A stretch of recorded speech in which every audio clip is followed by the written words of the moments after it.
A warm welcome to everyone. This is B. Uday Kumar, Assistant Professor of Physics working in Dr. B.R.R. Government College at Cherla. So in our last video, we were dealing the chapter electrostatics. So today also we try to continue the topics that belong to electrostatics. So fine, in today's video, by using Gauss law, we try to determine the electric field intensity due to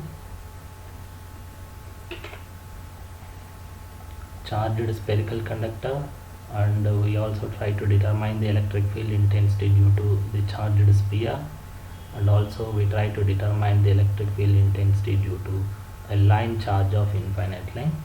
Anyway, out of these three topics, this is the topic that we already covered in our last video, but in today's class also I just revise the electric field intensity due to charged spherical conductor only to differentiate between the charged spherical conductor and charged sphere. Okay, and also in today's video we try to write the formulas of E at a point outside, on and inside the charged spherical conductor in terms of sigma. So what is sigma? How do we write the formulas of E in terms of Q and sigma? All those things also we cover in today's video. Anyway, let us just move on to our next slide. Okay, so this is E due to charged spherical conductor, which is also called as hollow sphere. We covered it in our last video, but today we just revise it quickly. We just revise it and also try to write the formulas of electric field intensity in terms of sigma. Okay, what is sigma and those things we cover today. Okay, so fine. So this is, let us assume that this is the spherical conductor, charged spherical conductor that I have considered, and I have taken its radius R as capital R, and the total charge that is given to this spherical conductor is taken as Q. And to find the electric field intensity, what we have done by using Gauss law, to find the electric field intensity we followed certain steps, right? What are they? I hope you remember it. What I have done is that first of all I have chosen a point P where I want to find the electric field intensity. I quickly move on. Okay, so this is the point P where I want to find the electric field intensity, so I have chosen it, and I have taken the distance of this point P from this spherical conductor by small r, and then next I have drawn a Gaussian surface which is symmetrical and which also passes through point P. Here that Gaussian surface becomes a sphere here, not circle, a sphere, so please remember it. And then next I have chosen a small area element at point P which is taken as ds. Okay, so this is the small area element that I have considered at point P, which is denoted by ds. And then next I have chosen I have drawn the directions of electric field intensity and ds at point P. So that was our next step. So these are the directions of E and ds at point P. And then next what I have done, you know that since it is a charged spherical conductor, electric lines of forces will be coming out of this Gaussian sphere in all the directions, but I have written the flux that is coming out of this ds only. Okay, this area element which is ds, and that flux I can write it as d phi, which is written mathematically the dot product of E and ds. Okay, so now if you know the angle between E and ds, here if you observe this diagram, we know that since E and ds are along the same direction, theta becomes 0. So if you substitute this theta in this formula, of course the formula is not expanded here, that will be shown in our next slide. Anyway, remember that the angle between E and ds here is 0. Okay, so coming to this one, so this was the point when point P lies outside this sphere. This was the derivation part. So this is a flux passing through ds, which I have written as the dot product of E and ds. And to find the total flux, what you do, you just integrate this equation, right? If you integrate, I'm not repeating everything, you know that. You automatically, that means you directly get it as phi is equal to E times 4 pi r square. How you got that, you already know, so you just go through the last video that we have done. Okay, so now the total flux that is passing through this Gaussian surface, this is the Gaussian surface that I have considered. I have written it in short form, Gaussian surface or Gaussian sphere, you can say in any way. So now the total flux coming out of this entire Gaussian sphere is given by E times 4 pi r square, but by Gauss law we know that the total flux is Q by epsilon 0, where Q is the charge that is present inside this Gaussian sphere, right? So inside the Gaussian sphere, how much charge we have considered, that is Q, and hence I have written integral E dot ds is equal to Q by epsilon 0, and I have taken this equation as 3 and this equation I have taken it as 2. So substituting 3, that means by using equation 2 and 3, I get E times 4 pi r square is equal to Q by epsilon 0, because these two are equal, right? And hence from this equation I get E is equal to Q by 4 pi epsilon 0 r square. So this is the electric field intensity that we have determined due to a charged spherical conductor by using Gauss law. So this electric field intensity is in terms of Q, that is known to you. But anyway, this electric field intensity I can write in terms of sigma. So what is sigma? You already know, right? Sigma is the surface charge density. Okay, let us try to understand why we can write the electric field intensity in terms of sigma. So in our previous videos we already discussed the different types of charge distributions. So you know that whenever the charge is distributed along the length, we call such distribution as linear charge distribution, and we can study such systems in terms of lambda, which is called as linear charge density. And similarly, if the charge is distributed along the surface or area, surface area of a system, we call such distribution as surface charge distributions, and we can study such systems in terms of sigma, which we call it as surface charge density. And similarly, there is another kind of charge distribution, which is volume charge distribution. If the charge is distributed throughout its volume, throughout the volume of the system, such distribution we call it as volume charge distribution, and we can study such systems in terms of rho, which we call it as volume charge distribution. So anyway, our example, which is spherical conductor, charged spherical conductor, comes under which distribution, that we try to understand here. So you know that this is our charged spherical conductor. So this is our charged spherical conductor. Whatever the charge which I have taken here as place Q, it is completely and uniformly distributed on its surface, which is also called as surface area, right? So the charge is completely present on the surface of the sphere, not inside it. Is that clear? So and hence this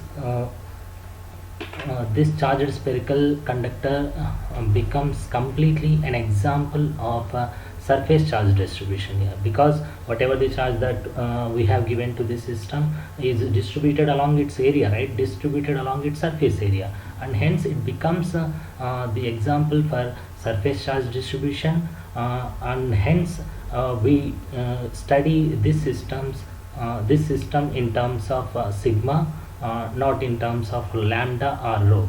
If the charge is distributed along its length, we would have studied in terms of lambda. If the charge is distributed throughout its volume, we would have studied in terms of rho. But here, since the entire charge is distributed only on its surface area, this purely becomes an example of surface charge distribution, and hence we can only study this system in terms of sigma. So such systems we can study in terms of sigma, where sigma we call it as surface charge density, and you know the definition for sigma, that is charge per unit area. So whatever the charge that is given to this spherical conductor, it is uniformly distributed on its surface area. So now to find sigma, first of all you need to know the surface area of this spherical conductor.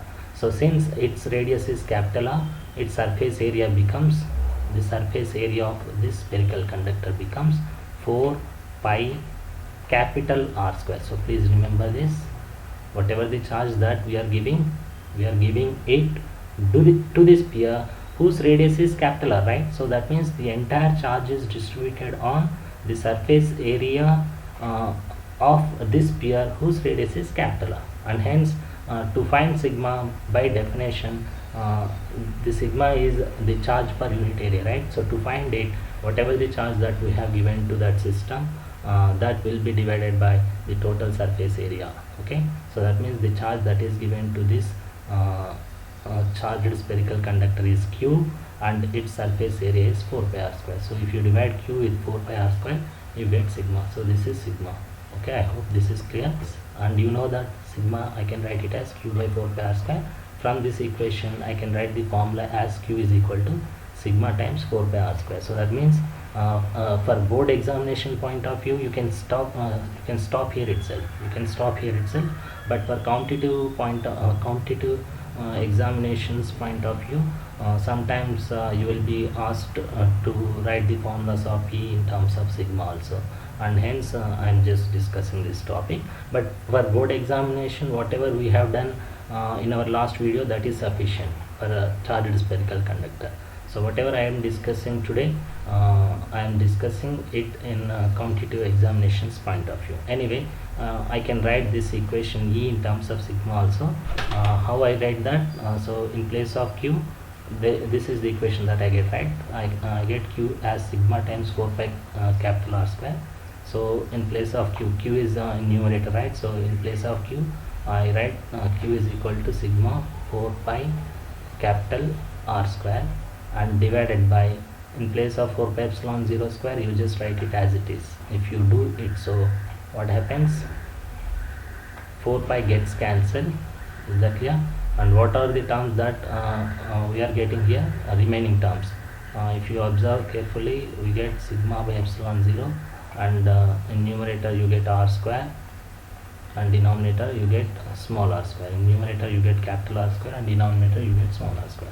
So this is the other formula of electric field intensity at a point outside the charged spherical conductor, which is written in terms of sigma. Okay, so I hope this is fine, and please remember this formula also. It is important for competitive examinations. Anyway, if I just move on to our next, so remember this one. So this is the electric field intensity at a point P outside this sphere. Okay, so if it lies on this sphere, what happens? Capital R becomes smaller, right? These two gets cancelled. So that is what you can observe here.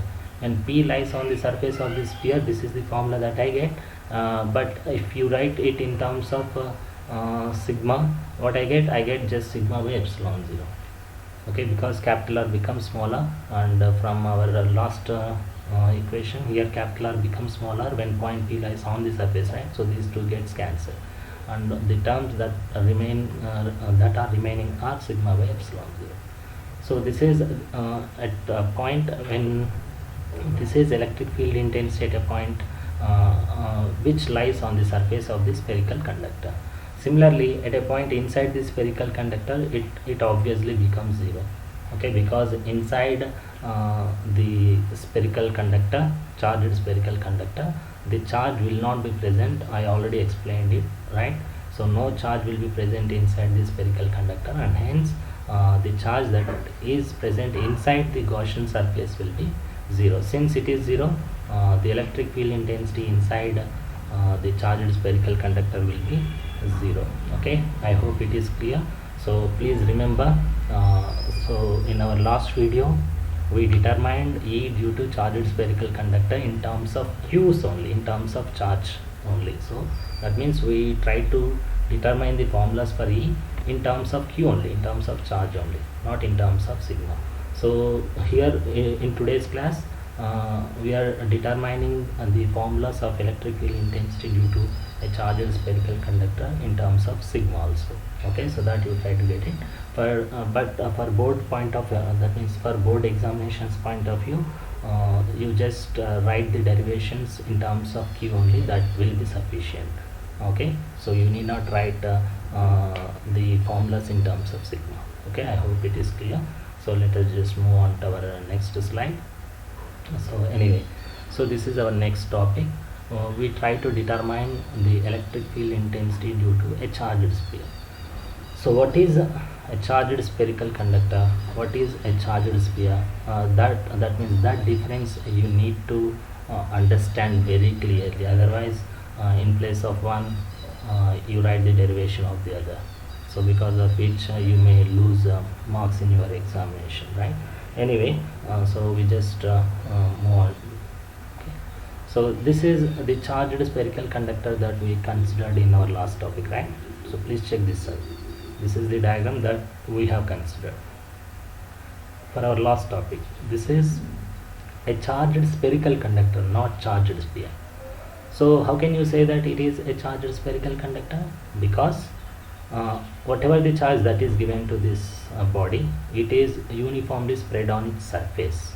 So if the charge is present on its surface, so please remember that it will be a charged spherical conductor. So then what is a charged sphere? So charged sphere is the one which consists the charge inside it also. So please check it out. So that means please check this one. So there are pluses. Plus means charge that is present inside the sphere also. So this is the case of charged sphere. So that means charged sphere is the one which consists the charge throughout its volume. Throughout its volume. That means whatever the derivations that we do in this case, that can be written in terms of rho. What is rho here?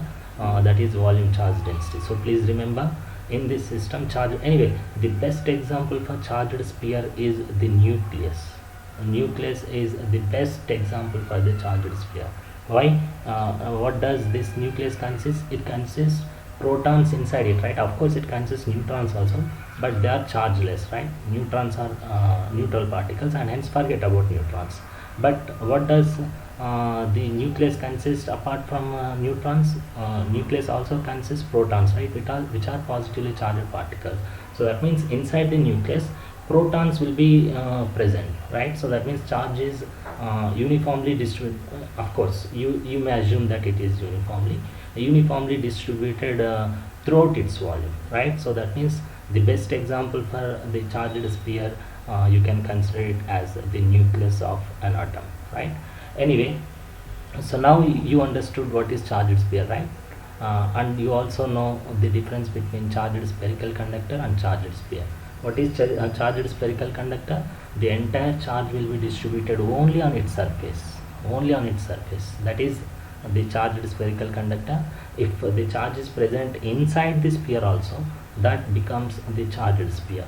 So since the charge is uniformly distributed throughout its volume, that means we can write the formulas of electric field intensity at a point P outside, on and inside the sphere in terms of Q and also in terms of rho.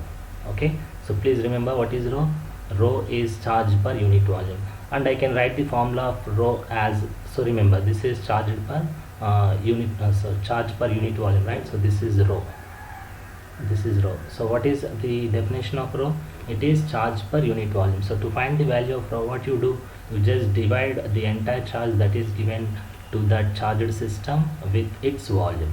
So so the charge that I have, that means the total charge that is present throughout its volume, if I take it as Q, so I get rho as Q by the total volume of this sphere becomes, so since its radius is capital R, I get it as 4 by 3 pi r cube. This is the formula of volume of the entire sphere.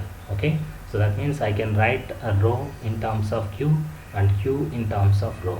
So if you can derive the electric field intensity in terms of Q, you can convert in terms of rho, and if you can write the formula in terms of rho, you can convert it into Q. So choice is yours. You can do whatever you want. Anyway, just remember the formula of rho here, which is Q by 4 by 3 pi r cube. Sorry, this is, I have written it square here, not square. This is Q. Okay, sorry, it's my mistake. So please check it. Rho is Q by 4 by 3 pi r cube. Okay, is that fine? So anyway, let us just erase everything. We just move on. Anyway, so to find electric field intensity due to this charged sphere, there are certain steps that we were following. Is that here? And remember, we are trying to find the electric field intensity by using Gauss law. So while applying Gauss law, we have to follow certain steps. I already discussed those steps. What are those steps? First of all, you need to find the point P. You need to choose the point P where you want to find the electric field intensity. So choose that point. Okay. So choose the point P where you want to find the electric field intensity, and let us assume that that point P is present at a distance of small r. So this is the point P that I have chosen. Is that fine? So let us assume that this is the point P where I want to find the electric field intensity. So where does this point present? It is present outside this sphere, so that you try to get it. Okay, so that means the first part of the derivation will be the electric field intensity at a point P outside the sphere. Okay, anyway, so next step is that we have determined the point P where I want to find the electric field intensity. That is fine. Next point is that you have to construct a symmetrical Gaussian surface which passes through point P. So that becomes our next step. So that means you have to draw a symmetrical closed surface, which we call it as Gaussian surface, around the charged body which passes through point P. So that means you need to draw a closed symmetrical Gaussian surface which passes through point P. That's it. And here the symmetrical Gaussian surface will be again sphere. We already discussed it, right, in case of charged spherical conductor. So you need not, that means we need not to repeat that point again. Anyway, in this case the symmetrical Gaussian surface which passes through point P will be again one more sphere. So there will be two spheres here now. Okay, so please check it out. So this is the Gaussian surface. Gaussian surface. Is that clear? So Gaussian surface is an imaginary surface. So please remember it. It's an imaginary surface. Actually, it will not be there. But to apply Gauss law, we need to construct a closed surface, and hence we are constructing it. Is that clear? So it is a Gaussian surface. In this case, it is a sphere again. So now there are two spheres now. So one sphere is of radius capital R, and another sphere is of radius small r. So the sphere with red color is our charged system, which is a charged sphere, and the sphere, outer sphere, which is Gaussian sphere, is the imaginary sphere. Actually, it will not be there. To apply Gauss law, we construct this one. Okay. So anyway, we have constructed a Gaussian surface which passes through point P also. That's over. Next one, what I have to do? I have to construct a small area element ds at point P. So that is what I have to construct or choose. Okay. So the area element that I am choosing at point P is this one. So let us assume that this is the area element ds which I am choosing at point P. And what next I have to do? I have to draw the directions of E and ds at that point P. Okay. So draw the directions of E and ds at point P. What are these E and ds? E is nothing but the electric field intensity, and ds is nothing but the area vector of the area element that I am choosing. Okay. So I have drawn here. So the directions of E and ds will be along the same direction, and hence here I can write the angle between E and ds, which is theta, as 0. Okay. So I have drawn the directions of E and ds at point P. So that is also. Next, what we have to do? I have to write the formula for the flux that is passing through ds. And what is that flux passing through ds? That will be d phi is equal to the dot product of E and ds. So you know this formula. So now that means this is the flux that is passing through ds. Why I have written this equation? You already know that, because it's a charged sphere, right? It's a charged sphere. Since it is a charged sphere, all the lines of forces, electric lines of forces, will be coming out of this Gaussian sphere. This is Gaussian sphere. So please check it out. This is Gaussian sphere. All the electric lines of forces will be coming out of this charged sphere like this. Okay. From all the directions, the electric lines of forces will be coming out like this. So now the total number of electric lines of forces that are coming out becomes the total electric flux, right? So now the total electric flux is 1 by epsilon 0 times the charge enclosed by the closed surface, that is Gauss law, right? So now we are trying to find E by using Gauss law. and hence you need to find the total electric flux. So to find the total electric flux, what I have to do here, I am writing the flux that is passing through ds first of all. Okay, so this is the ds area element that I have chosen.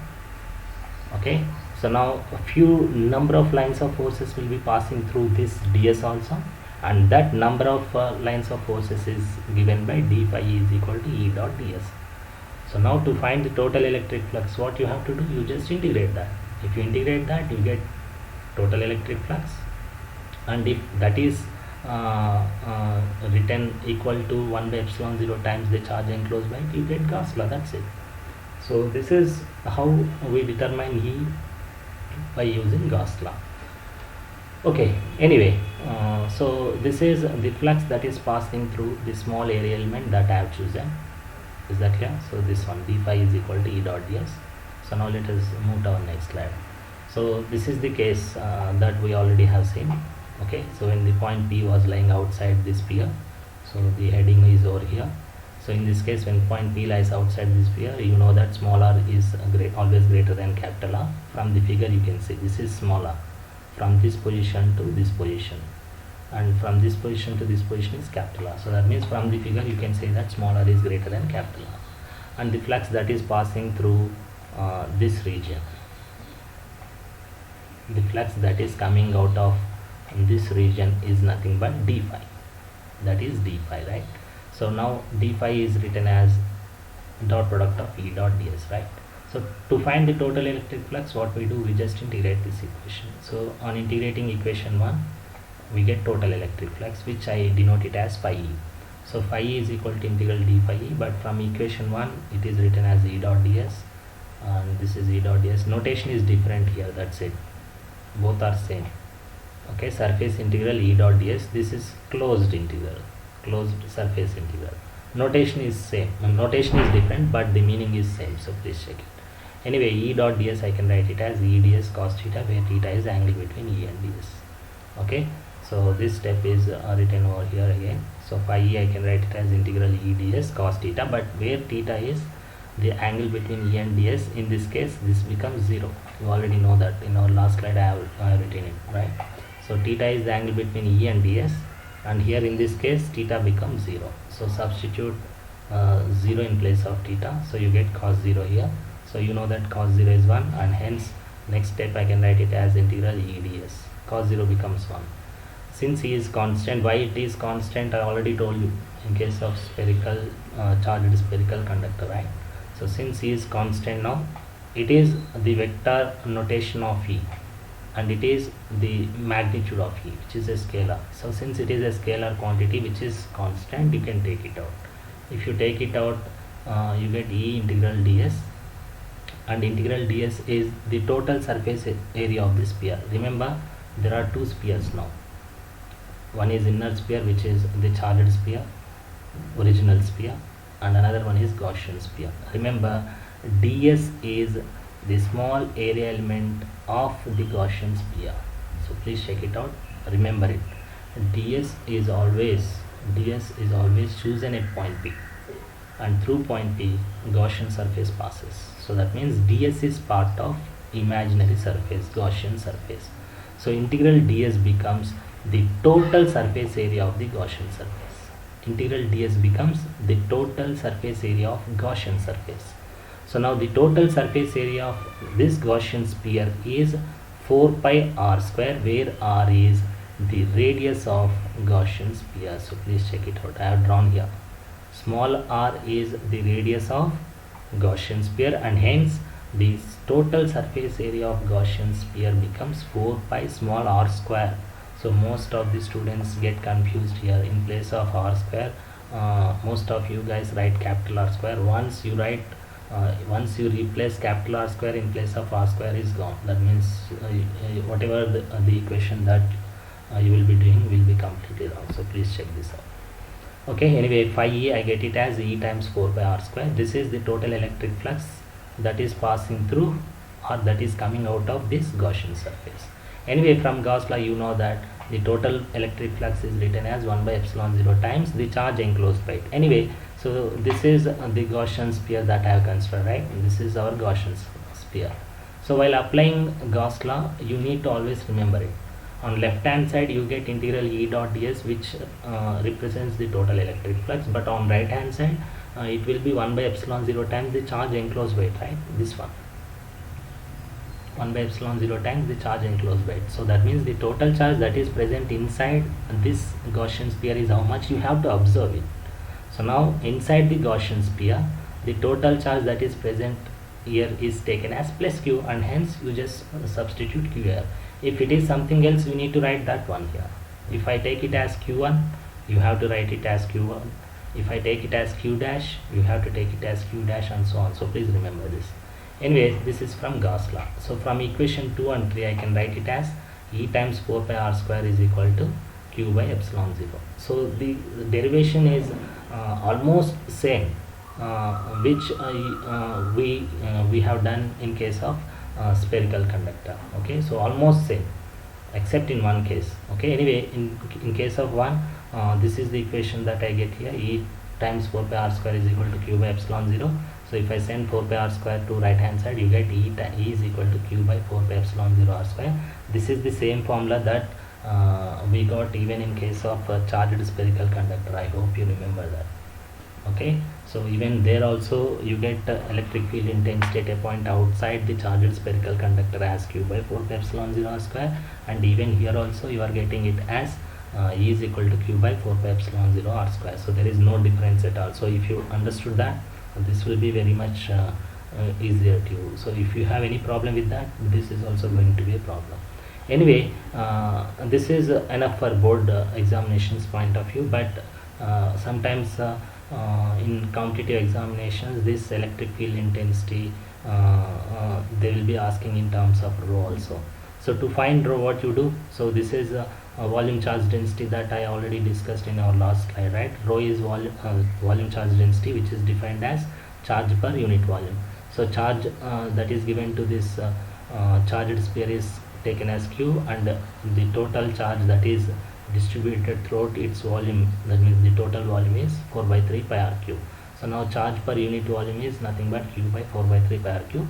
So I can write q in terms of rho also. So that means if I write q in terms of rho, I can write q as rho times 4 by 3 pi r cube. Okay, so if I substitute this q here, I get E in terms of rho. Okay, I hope you can do that. Okay, so I hope you can do that. You just check it out, or else if you want, I will do it here.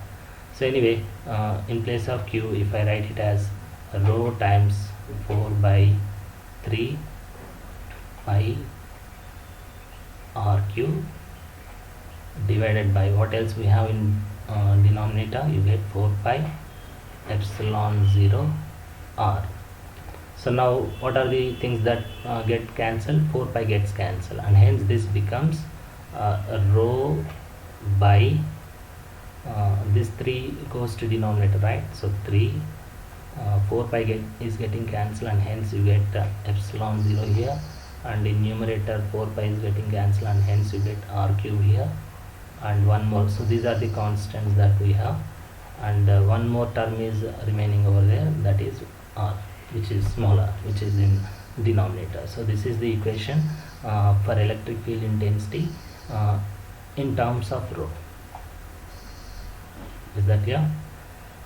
So anything else? Sorry, this is 4 pi epsilon 0 r square, right? Sorry, my mistake. This is not, this is r square. I have written it wrongly here. Since there is r square in denominator, you get r square in denominator also. Okay, that's it. This is the electric field intensity at a point outside the charged sphere in terms of q and in terms of rho. Please remember, for board examinations point of view, you just stop at q by 4 pi epsilon 0 r square. That is sufficient. You need not write it in terms of rho. Okay, so now let us just move on to our next slide. So now when point P lies on the surface of this sphere, you know that when point P lies on the surface of this sphere, that means when point P exactly comes and coincides with capital R, what happens? Small r will be equal to capital R. Okay, so that means if I substitute small r in place of capital R, or capital R in place of small r, what happens, two r square gets cancelled, only one r will be present, that too in numerator. Okay, so that you just check it out. Anyway, in terms of q, if you want to write, so this is in terms of q, right? E is equal to q by 4 pi epsilon 0 r square. So this is actual formula for electric field intensity at a point P outside, but on the surface you know that small r becomes capital R, and hence I can also write this equation as q by 4 pi epsilon 0 capital R square. In terms of rho, if you want to write it, what is the equation that you take? This one. So where is our cursor? Okay, this one. So this is our formula, rho by 3 epsilon 0 capital R cube by small r square. So at a point on the surface of this sphere, small r becomes capital R, right? That means even in denominator I can write capital R square. So r square gets cancelled, and hence in numerator you get only one r. That means the formula will be like this, rho by 3 epsilon 0, and you can write here smaller or capital R. So choice is yours, because at a point P on the surface of this sphere, smaller is equal to capital R. So this is in terms of rho. Anyway, in your examination you can stop here itself, right? Anyway, now when point P lies inside this sphere, in case of charged spherical conductor, this case was very easy.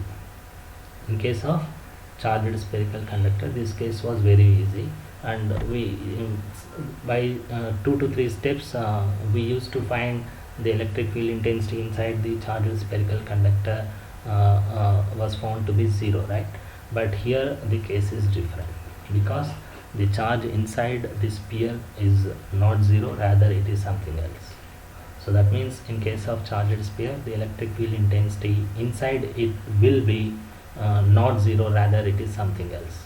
Okay, so now let us try to find the electric field intensity at a point P inside the charged sphere. So that means so this is our original charged sphere, throughout which the total charge, that is plus q, is distributed uniformly. Now when point P lies inside this sphere, the Gaussian sphere, this one, this is Gaussian sphere. Okay, so please check it out. This is Gaussian sphere, I am writing down. This is Gaussian sphere. When point P lies inside this sphere, the Gaussian sphere will be inside the charged sphere. So now its radius is smaller, but this one is capital R. So remember, so that means earlier the outer sphere becomes inner sphere in this case, that's all. So when point P was lying outside this sphere, the Gaussian sphere was present outside, but when point P lies inside this sphere, what happens? It moves to inside this charged sphere. So that is that diagram you are seeing here. Okay, anyway, so by applying Gauss law, what is Gauss law? You know that the total electric flux that is coming out of the closed surface is 1 by epsilon 0 times charge enclosed by it. So this is the total electric flux, you already know, in all the parts. That means when point P lies outside, on, inside, every time, whatever the case may be, the left hand side remains same, integral E dot ds. So please remember it, which is equal to 1 by epsilon 0 times the charge enclosed by it. So remember, inside this Gaussian sphere, the total charge that is present is not q. Okay, so can you see this one? So that means the total charge that is present throughout this charged sphere is q, and the charge that is present inside this Gaussian sphere will not be q, rather it will be less than that. Is that clear? It will be less than that, and the total charge that is present inside this Gaussian sphere will be not plus q, but other than that you can take any denotation that you want. So that means here I have assumed that the charge that is present inside this Gaussian sphere is q dash. I have taken it as q dash. So remember, q dash will be always less than q. Is that clear? Q dash will be always less than q, so that you try to get it. Okay, so now integral E dot ds is equal to 1 by epsilon 0 times the charge enclosed by this Gaussian surface is taken as q dash. So this is the q dash, that is the charge that is present is taken inside the Gaussian sphere. Okay, so anyway, remember, q dash is the charge that is present inside the Gaussian sphere that I have taken here. Okay, but from the figure it is clear that q dash will be always less than q. Okay, that I hope you remember that. Anyway, integral E dot ds, you know already what is the formula for integral E dot ds. That is coming out to be E times 4 pi r square, right? So if you send that 4 pi r square to right hand side, you get this equation. I am directly writing this. How I am writing, you already know. In our last slide we have done it. On right hand side, what do you have? What we have here, we have q dash by epsilon 0, and on left hand side, what do you get? You get E times 4 pi small r square, right? If you send that 4 pi small r square to right hand side, you get this equation.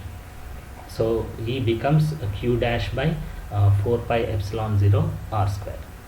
Okay. So this is the electric field intensity that is present inside the charged sphere. But this electric field intensity we have to represent either in terms of q or in terms of rho, not in terms of q dash, because the value of q dash is unknown to us, right? Okay, so to write this equation number 6 in terms of q or in terms of rho, what we do, we use the formula of volume charge density. What is volume charge density? You know that rho is equal to q by 4 by 3 pi r cube, and this also can be written as q dash by 4 by 3 pi small r cube. Why and how we can write this one? So remember, this is a charged sphere, right? And this Gaussian sphere is part of the charged sphere. The Gaussian sphere is part of the charged sphere. So that means the density, volume charge density of this charged sphere and also the Gaussian sphere will be same, because they are part of one another. Is that here? So the Gaussian sphere is part of the charged sphere, and hence the density will be same. That's it. Is that clear? If you take any material, the density of the total material or the density of any part of that material will be constant. It's a simple concept that we already know, and hence the density for this sphere and the density for inner sphere will be constant. And you know the formula for density here, volume charge density, that is the total charge divided by the total volume. So that means rho I can write it as for this sphere. For the charged sphere, we know that rho I can write it as q by 4 by 3 pi r cube, and this also will be equal to, if I consider the Gaussian sphere which is inner sphere, the charge that is present inside it is taken as q dash, and its volume becomes 4 by 3 pi small r cube, because smaller is the radius of the inner sphere. Okay, I hope it is clear. So remember the density of the charged sphere in this slide. Charged sphere is the outer sphere. This is outer sphere, right, which is charged sphere, right? The density of the charged sphere and the density of the Gaussian sphere will be same, because the Gaussian sphere is part of the charged sphere. Okay, so now by that concept I can write rho as q by 4 by 3 pi capital R cube. This is also can be written as q dash by 4 by 3 pi small r cube.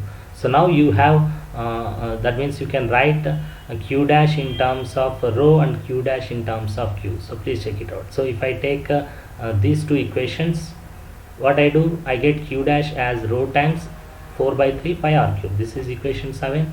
And if I want to write q dash in terms of q, you just take these two equations. So 4 by 3 pi gets cancelled, and hence I can write q dash as q times small r cube by capital R cube. So these are the equations 7 and 8 which I get the formulas of q dash in terms of rho and q.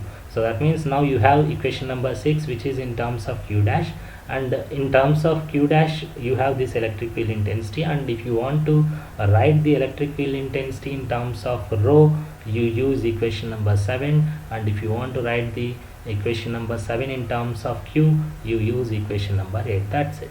Okay, anyway, let us move on to our next slide. So this is when p lies inside the sphere, right, which is smaller is always smaller than capital R. Anyway, this was the formula that we got for the electric field intensity at a point inside the charged sphere, which was found to be E is equal to q dash by 4 pi epsilon 0 r square.